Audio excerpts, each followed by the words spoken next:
desenvolvimento dos recursos humanos, do desenvolvimento do sistema científico e tecnológico, do desenvolvimento dos centros de inovação do país, e que tem toda uma geração de empresários com mentes brilhantes que fazem o seu percurso, que desenvolvem as empresas, que estão a competir crescentemente no mercado internacional. Não há nenhuma razão, com todos estes talentos, para o país não fazer cada vez melhor e não ser um país cada vez mais desenvolvido.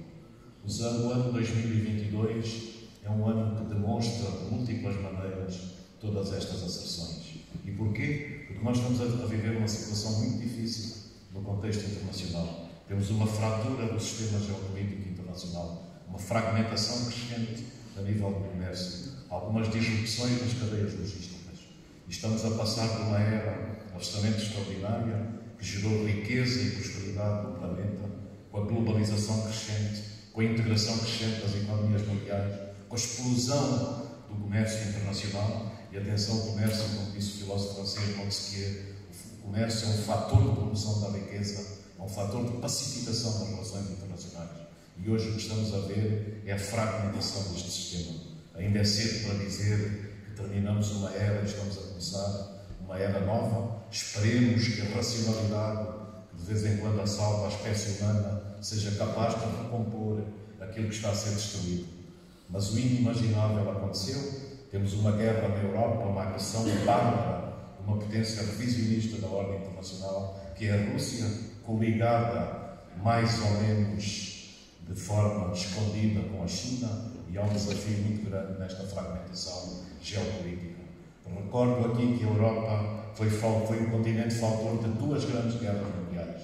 E entre o início da primeira e o fim da segunda morreram 150 milhões de pessoas na Europa. Estamos a falar de uma questão que é muito séria e os ventos da história aí estão para ensinar. Infelizmente, a espécie humana muitas vezes é irracional e não aprende com os seus próprios erros. Esperemos que no século XXI algo suceda diferente, mas não podemos esquecer qual é o percurso do nosso país e como é que nós vamos responder a estes grandes desígnios. E no ano 2022 a economia portuguesa foi uma economia resiliente, em função do trabalho dos empresários, das empresas, dos trabalhadores, das comunidades empresariais e do desenvolvimento do percurso da economia. O PIB português cresceu 6,7% em 2022, é o maior crescimento desde 1987. Temos que ser sérios, honestos e rigorosos na análise e reconhecer que há aqui um efeito de base, uma recuperação económica, porque a economia portuguesa caiu abaixo dos 8% em 2020, fruto do impacto muito pertinente da pandemia. Há, portanto, este efeito de recuperação. Mas no PIB de 2022 há também uma contribuição do consumo interno e da procura externa líquida agregada, sobretudo dos serviços e do turismo. E quando analisamos os diferentes setores da economia, é impressionante que no ano 2022 as exportações chegaram a 50% do PIB do país. Não tinha acontecido antes.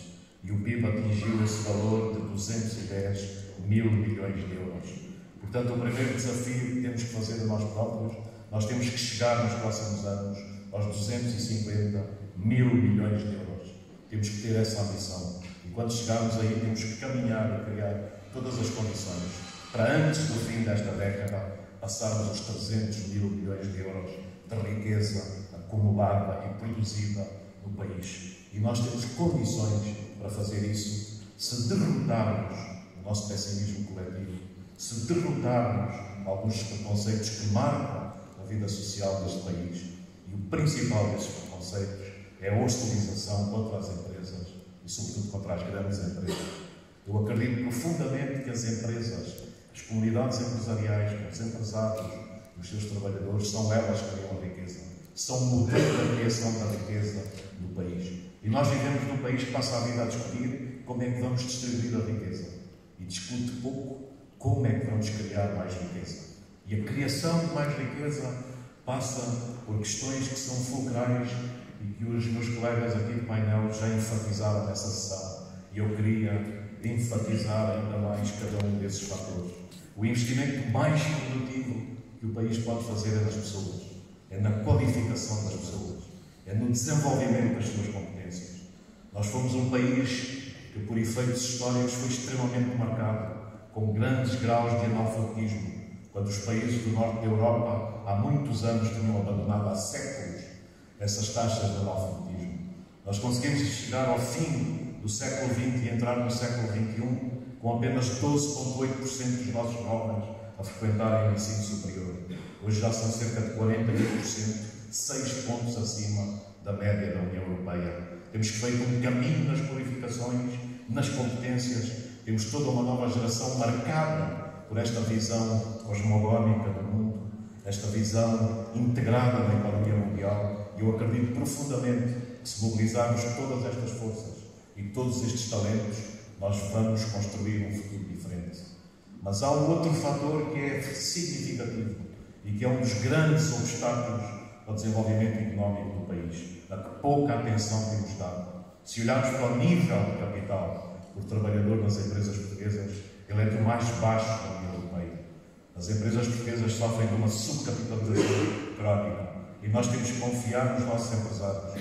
Os empresários das empresas sabem melhor que ninguém o que é que devem fazer, desde que tenham acesso a recursos financeiros, a talento humano, a matérias-primas, a informação, e com todos esses fatores são capazes de produzir riqueza e de fazer uma transformação significativa do tecido económico e industrial do país.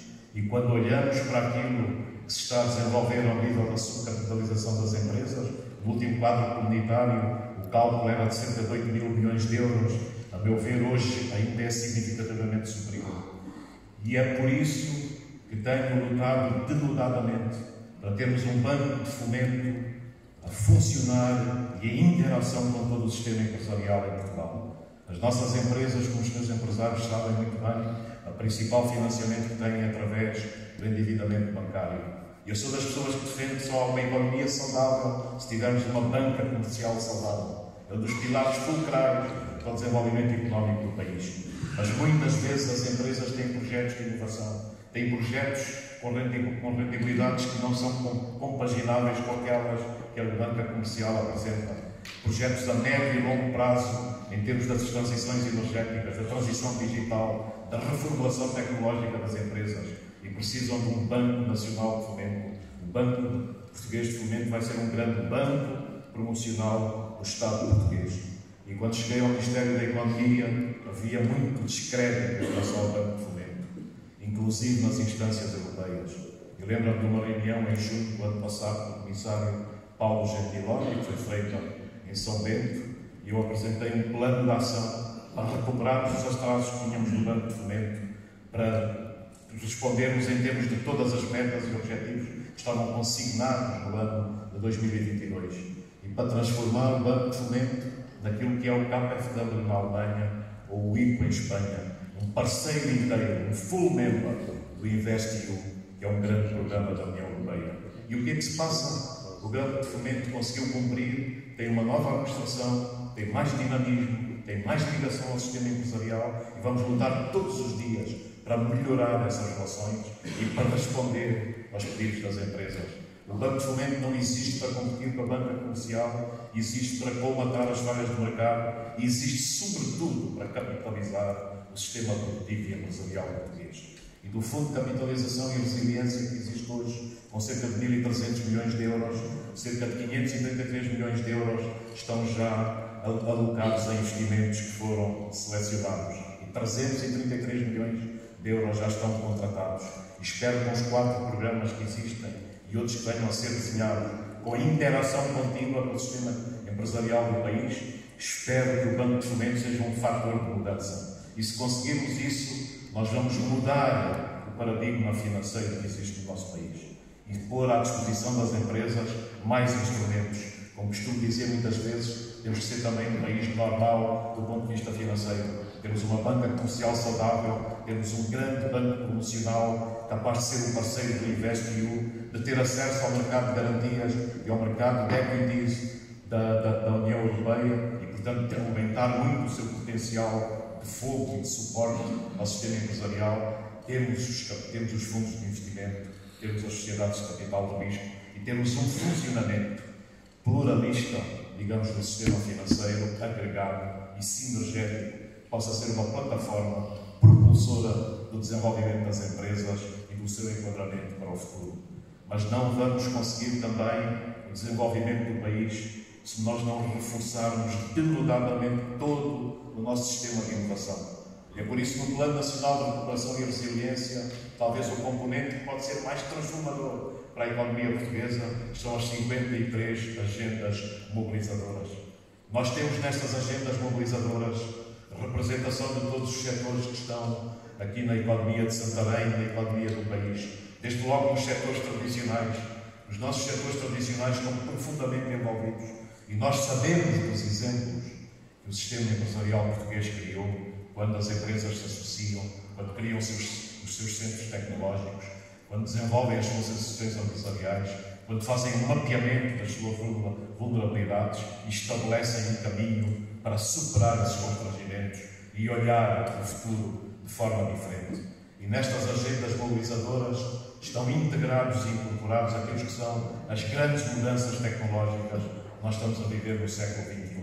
Basicamente, hoje temos mudanças estruturais a nível do mundo físico, com os carros sem condutor, com os veículos que não são conduzidos, com tudo aquilo que tem a ver com a revolução dos materiais, com a impressão tridimensional, o 3D printing está a mudar as próprias cadeias de produção e o funcionamento das empresas.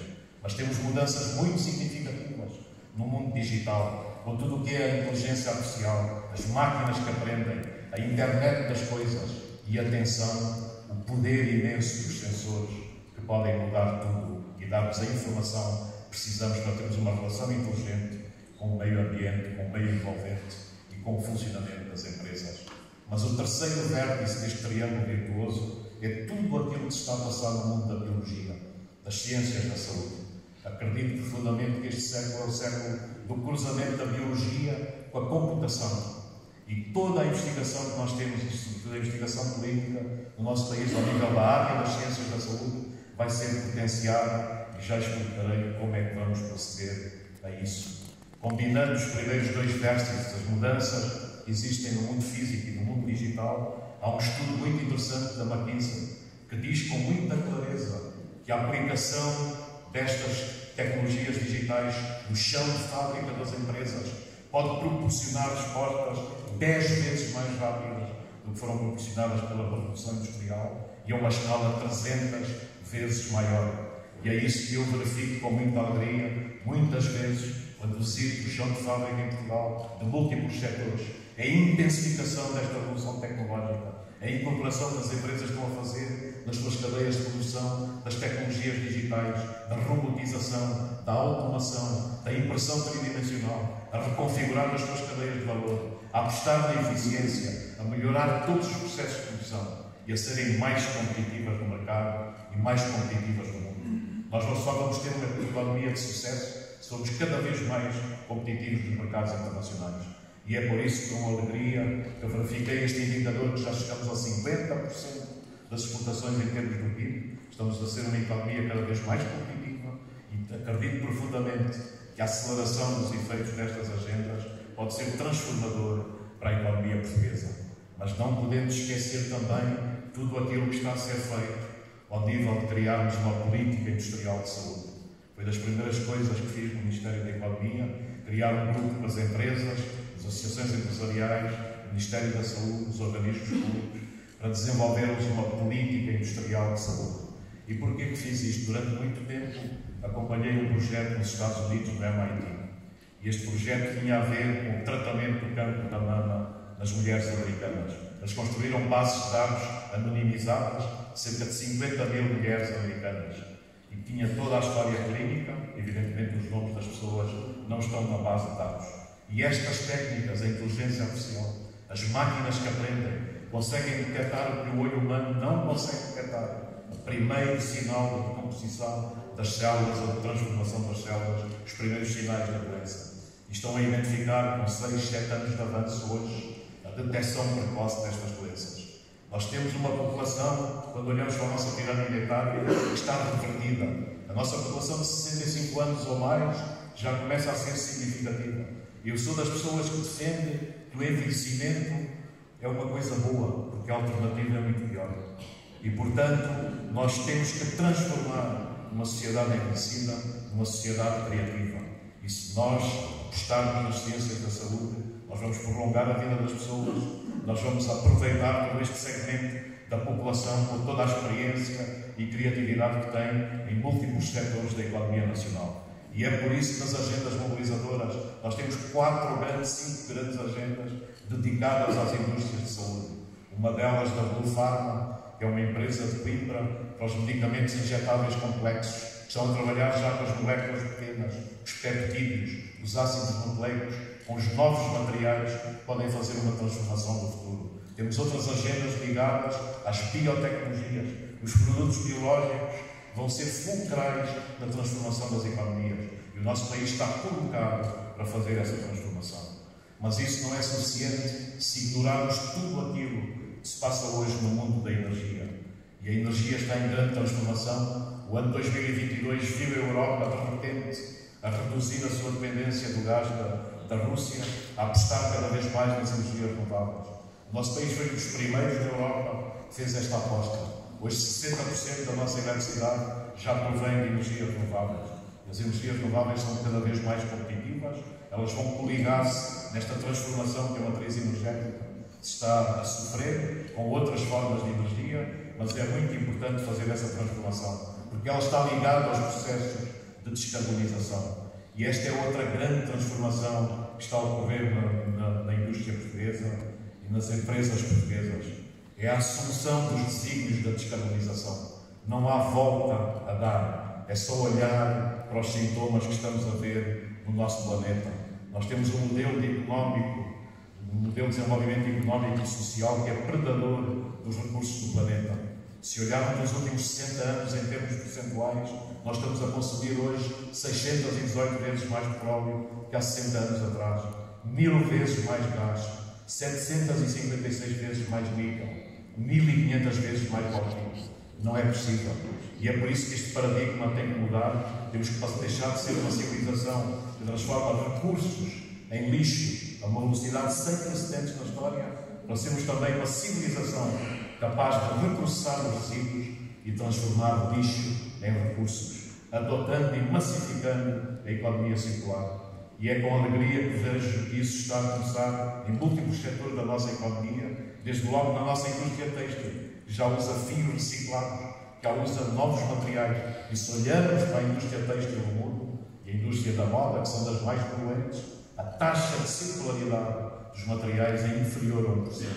Se nós aí, com as nossas agendas e a investigação que está a ser feita com os centros tecnológicos, conseguimos marcar a diferença, nós vamos ter empresas cada vez mais competitivas.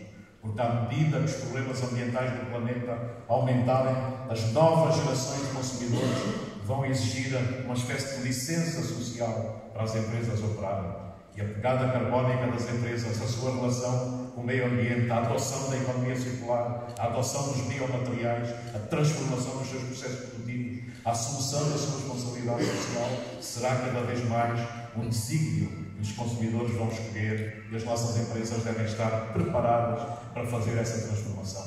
Mas nós também não podemos ignorar os outros sintomas que o nosso planeta está a apresentar. E um deles tem a ver com a situação nos polos, sobretudo no Polo Norte. É a área do planeta que mais aqueceu no último século, 1,6 graus centígrados. Parece pouco, mas isto está a provocar o desaparecimento de grandes massas de gelo, não só no Polo Norte como no Polo Sul. E o gelo é um estabilizador do clima da Terra. Porquê? Porque ele reflete parte da radiação solar que incide no planeta. Se as grandes massas de gelo desaparecem, não temos hipótese. O aquecimento dos oceanos torna-se incontrolável e vai afetar desde logo a vida das cidades costeiras e depois em tudo aquilo que se vai passando à volta. E é por isso que na transformação do nosso país, que é um dos países do mundo mais afetados pelas alterações climáticas, nós temos que ter toda a atenção à visão estratégica que temos sobre o território.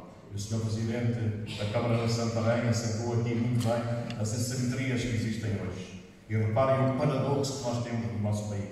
Nós temos todo o nosso sistema geodinâmico na costa portuguesa que mudou em função das alterações climáticas no seu funcionamento. Até à última década do século XX, o sistema costeiro português funcionava naquilo que os geólogos chamam em regressão. Isto é, havia tendência da linha da costa migrar para o oceano. Na última década do século passado, em função das alterações climáticas, começou a funcionar em transgressão, o que significa que temos erosão da costa portuguesa já em cerca de 25% da costa. O que é que acontece? Temos em toda a faixa litoral concentrada 75% da nossa população, responsável por 80% do nosso PIB. Não pode ser. É por isso que nós temos que descentralizar o crescimento, lutar contra as assimetrias, valorizar os territórios do interior e dar ao interior, com os seus centros tecnológicos, com os institutos politécnicos, com as universidades, a capacidade de agarrar as suas valências locais e de se transformar. E isso pode ser visível em múltiplas áreas do país. Se nós formos a Bragança, ou a Castelo Branco, ou a Elvas, nós temos já uns polos de tecnologias agrícolas. Covilhã, Castelo Branco é um exemplo da pesquisa nas ciências da saúde, nas ciências biomédicas. E se nós conseguimos construir relações com o outro lado da fronteira, criar espaços geoeconómicos que se baseiem nas economias locais, na valorização de todas as valências que têm e no uso do turismo como instrumento transformador da economia do país. O turismo é um dos grandes motores da nossa economia. No ano de 2019 atingiu um recorde com 18,4 mil milhões de euros de receitas, 27 milhões de hóspedes. E todos dizíamos que iam passar 4, 5 anos até chegarmos a esses recordes. O que é que aconteceu? Em 2022 superamos, em termos de receitas, chegamos a 21,2 mil milhões de euros de receitas. E na nossa visão, o turismo é um instrumento de desenvolvimento das economias locais. É um instrumento de transformação da nossa relação com o meio ambiente. Por isso é que lançamos o programa Empresas 360 pela sustentabilidade também no setor do turismo, para transformar a relação das empresas com o uso dos materiais, com o uso da água, o uso dos resíduos, o uso da energia, a eficiência em tudo aquilo que marca a nossa relação com o meio envolvente e o meio em que operamos. Mas a economia portuguesa, como digo muitas vezes, não é só turismo. Nós temos um setor da metalomecânica, da fabricação de máquinas e de equipamentos, e em Santarém ele está presente. Este setor em 2022 bateu todos os recordes, chegou a 23 mil milhões de euros de exportação. E eu acredito que, profundamente, nós temos que lançar um grande desafio aos nossos empresários da área da metalomecânica, pesada e ligeira, da fabricação de máquinas e de equipamentos. Quando visito muitos dos nossos projetos em Portugal, quer na área da saúde, quer na área das energias, quer em múltiplas áreas, os equipamentos ainda são equipamentos importados do exterior. E isto é um dos óbices que explica muitas vezes o fraco desempenho económico do país. É que o conteúdo importado das nossas importações é dos maiores da União Europeia. E nós temos que valorizar os recursos nacionais. Mas nós somos um povo muito individualista a todos os níveis. Um povo que se baseia muito em egos, muitas vezes insuflados. Há muito eu, pouco nós, no funcionamento mental de Portugal. E nós, se mudarmos isso, se tivermos mais plataformas colaborativas, mais agregação de vontades, nós vamos conseguir fazer essa transformação. E, portanto, este setor é um setor que pode perfeitamente, através de pilotos, vamos tentar lançar no âmbito do PT 2030 ou do PRR, desenvolver todos os procedimentos para começarmos a produzir em Portugal todo este tipo de máquinas e sermos um país cada vez mais criador de valor e criador de riqueza. E, portanto, quando olhamos para os outros desígnios que são fundamentais para transformar a economia portuguesa, não é só as qualificações, não é só a capitalização das empresas, não é só o funcionamento do sistema de inovação e desenvolvimento tecnológico, que hoje está a funcionar e vai continuar a funcionar. Temos um programa também no âmbito do Plano Nacional de Recuperação e Resiliência, que é o programa Interface, exatamente para promover a transferência de tecnologia, de conhecimento dos centros tecnológicos, das universidades para empresas e fazer esta fertilização cruzada ao longo de toda a cadeia de valor. E é isso que vai permitir criar riqueza, progredirmos na cadeia de valor e transformar o destino fatalista que muitas vezes vejo na mente do povo português. E isso é possível fazer, nós conseguimos, nós podemos transformar. Queria, nestas palavras finais, fazer só algumas alegações relativamente aos programas que temos em execução. Nós estamos a completar o PT 2020, estamos a implementar o PRR e vamos até ao fim deste primeiro trimestre, como já foi aqui acentuado, lançar, pelo Dr. José Eduardo Carvalho, lançar os primeiros avisos para o PT 2030. E estamos também aqui a mudar os conceitos que existiam, porque os avisos que vão ser comunicados ao setor do sistema empresarial é também o plano de avisos até ao fim deste ano, para as empresas se prepararem, para não termos uma relação muito opaca entre os organismos públicos e as empresas e trabalharmos todos em conjunto. E eu assegurarei que os organismos, pelo menos do Ministério da Economia, vão estar de frente a frente com todo o sistema empresarial. A partir do fim do próximo mês nós vamos começar a lançar as jornadas económicas em todas as zonas do país, que só têm um objetivo: convocar as associações empresariais, convocar as empresas e sentar com todos vós e com os organismos públicos e a ANEI, a ANI e, enfim, o COMPET, sentar com todos os organismos, discutir o que é que está a funcionar, o que é que não está a funcionar, identificar onde é que estão os obstáculos e trabalharmos todos em conjunto. Mas se querem que vos diga, para mim este é um dos grandes desafios. Trabalhei toda a minha vida nas empresas privadas. As empresas funcionam muito bem, nós temos um plano de negócios que é aprovado pelo acionista e depois somos responsáveis pela sua execução. Em relação ao Estado e à administração pública é completamente diferente e é o que me deixa mais exasperado. Porque às vezes pensamos que resolvemos os problemas são circulares. É a economia circular no seu aspecto mais negativo. Os problemas vão voltando e não se resolvem. E nós temos que mudar completamente esta mentalidade.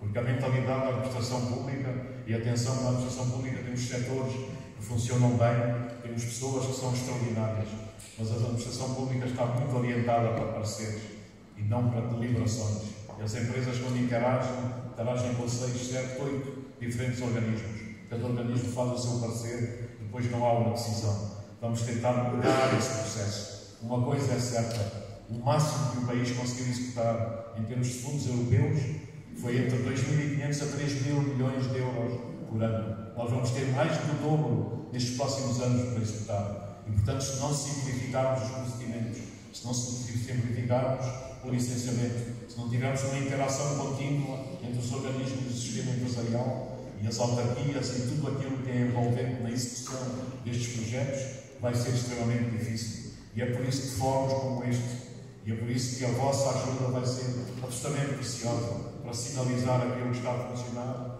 e aquilo que não está a funcionar. E eu penso que a transformação mental do país passa muito por todas estas questões e pela identificação concreta dos problemas, pelo diagnóstico e pelas soluções. Estamos a trabalhar em todas estas direções. O trabalho é um trabalho muito grande, é hercúleo, mas eu penso que vale a pena porque o país merece um destino diferente. Eu penso que temos tudo para dar bem, mas temos que estudar muito bem o extraordinário livro do Darwin Acemoglu e do James Robinson, Porquê que as Nações Falham. Nesse livro, estes dois economistas abordam aquilo que são as razões do insucesso das nações. E eles identificam 3 fatores, que são fatores cruciais para assegurar o sucesso de um país. E o primeiro é a qualidade das instituições. Por isso eu sou sempre a favor de defender a qualidade das instituições e reforçar a qualidade das instituições. E se nós tivermos instituições como as empresas com cada vez mais qualidade e os organismos públicos com cada vez mais qualidade, muito possivelmente nós faremos um caminho de sucesso para o futuro. Mas o segundo fator é a inteligência nas políticas públicas e, em particular, nas políticas económicas. E nós não podemos ter políticas económicas que desconfiam da economia de mercado, que desconfiam das empresas, que desconfiam do lucro. Nós temos que ter políticas económicas que associem a importância da economia de mercado. Está mais que provado que a economia cria riqueza, cria prosperidade. O mercado é uma máquina de criatividade e de busca de soluções. Tem que ser articulado com a regulação. E por isso é que eu sou favorável de uma economia de mercado que funciona tanto quanto possível e de uma regulação que funciona tanto quanto é necessário. E esta combinação, esta simbiose, que tem que ser virtuosa, que é fulcral para o país também dar um salto em relação ao futuro. E o terceiro elemento que é absolutamente fulcral é a capacidade das nações construírem economias inclusivas, isto é, em que o jovem que sai da universidade, o empresário que está a começar a sua empresa, a ideia que surgiu em determinado setor possa obter os recursos, quer financeiros, quer de talento humano, quer de matérias-primas, para desenvolver os seus projetos. Lembro-me quando estava nos Estados Unidos, num dos cursos do MBA, uma das palestras em Silicon Valley, o professor dizia: em 4 empresas que nós temos no Silicon Valley, só uma vai ter sucesso. Mas a tolerância em relação ao insucesso é importante, porque muitas vezes o insucesso inicial é a mãe do sucesso futuro.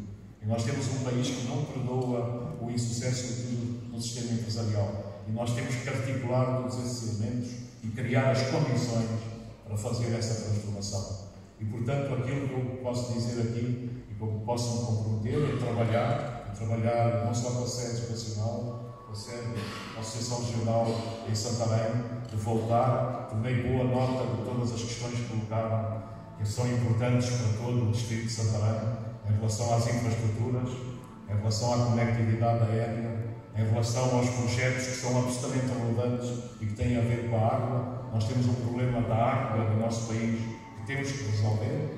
Eu sou das pessoas que acreditam que a água vai se transformar, e sobretudo os rios, num instrumento de poder geopolítico à medida que a escassez da água se vai criando. Não é por acaso que a China ocupou o Tibete. No grande planalto do Tibete nascem os 4 grandes rios asiáticos, e portanto quem domina os rios e quem domina a água vai ter uma vantagem comparativa. Nós não podemos esquecer que 50% da nossa água vem de Espanha. Não podemos esquecer que temos que olhar para todos os nossos recursos aquíferos. Temos que ter uma gestão provavelmente muito mais eficaz desses recursos. Temos que ter as represas da água, temos que valorizar todos os nossos recursos hídricos e temos que lutar denodadamente para assegurar todas as condições para o país não falhar em relação ao recurso que é vital. Isso leva-nos também a discutir toda a nossa relação com o solo, com as florestas, com a agricultura, com a necessidade de reconhecer todos esses sistemas.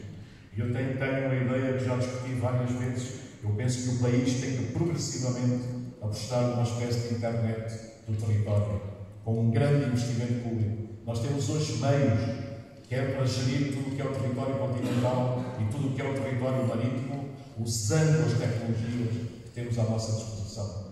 E é muito curioso que as novas gerações de agricultores jovens que vão para o campo usam a fotografia aérea, os dados do satélite, usam os drones, usam toda a informação para conhecer os ciclos hidrológicos, para conhecer os ciclos das sementeiras, para intervirem nas alturas próprias. E esta agricultura de precisão é exatamente aplicar a inteligência, o poder dos dados e o poder dos sensores. E podemos fazer isso no território continental e podemos fazer isso no âmbito do desenvolvimento da economia do mar. Espero até ao fim deste ano termos em Matosinhos instalados o Centro Internacional de Biotecnologias Marinhas. Já estamos a trabalhar com diferentes instituições, vários investidores internacionais. Penso que vai ser um centro também muito importante, porque acredito profundamente que os produtos biológicos, os biomateriais, vão substituir muitos dos materiais mais poluentes que hoje estão na base do desenvolvimento da nossa economia. Portanto, a minha mensagem final é sempre esta: independentemente das condições que nós temos à nossa frente, nós temos que ter uma visão, temos que ter um projeto e temos que lutar pela sua implementação. Uma das prioridades maiores do nosso sistema democrático é que o antagonismo político tende a ser absorvido pelo presente imediato. E com a pressão mediática, se nós não tivermos um projeto, não tivermos uma visão, a política esgota-se na azáfama do cotidiano e não cria nenhuma transformação. E só consigo a política feita com visão e com paixão. A visão para impedir que colapsemos ao sabor das pressões do momento e daquilo que é efêmero, e a paixão, porque é a paixão, a luta por aquilo que acreditamos, que faz de nós cada vez mais sobreviventes, evitando rendermos àquilo que são as dificuldades e os obstáculos que estão à nossa frente. Mas nós não vamos fazer isto sozinhos, nós precisamos de mobilizar grandes plataformas colaborativas, e é por isso que defendo que, independentemente das posições políticas, é muito importante construir estas redes colaborativas, mobilizar as empresas, as associações empresariais, as autarquias, para fazermos esta transformação. E se nós conseguirmos desenvolver esse processo, nós vamos ter um país diferente no futuro. E, obviamente, aquilo que o Dr. Álvaro Beleza acentuou aqui, e o Dr. José Eduardo, eu penso que é muito importante, o Dr. José Eduardo Carvalho. Eu falo muitas vezes que uma das razões que o país não se desenvolve e não é um país melhor tem a ver com a nossa incapacidade de ação coletiva. Isto é, nós acreditamos que é necessário fazer a mudança, mas depois acreditamos pouco que somos capazes de fazer a mudança. E aquilo que eu digo aqui é que nós, nos unirmos, podemos conseguir, e isso será em benefício de todos. Muito obrigado.